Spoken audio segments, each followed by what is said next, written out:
নমস্কার বন্ধুরা।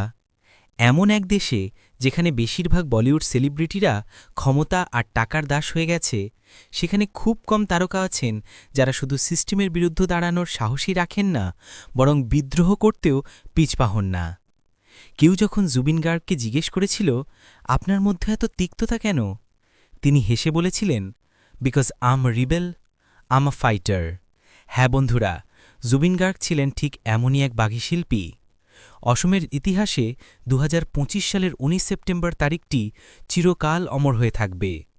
সেদিন সমুদ্রের ঢেউ কেবল একজন মানুষকেই নয়, এক সম্পূর্ণ প্রজন্মের কণ্ঠস্বরকেও গ্রাস করে নিয়েছিল।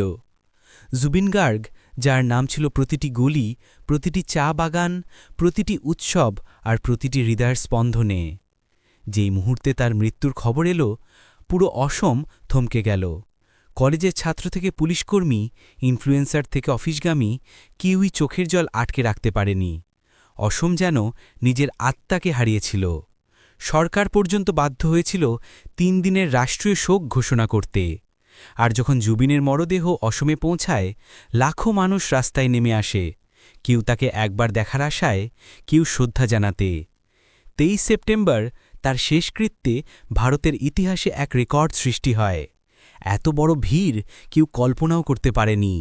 আর যারা অসমের বাইরের মানুষ, তাদের মনে হয়তো প্রশ্ন উঠেছিল, একজন গায়কের মৃত্যুর জন্য পুরো রাজ্য কেন থমে গেল? এর উত্তর একটাই, কারণ জুবিন গার্গ কেবল একজন গায়ক ছিলেন না, তিনি ছিলেন এক আবেগ, এক আন্দোলন, এক বিপ্লবের প্রতীক।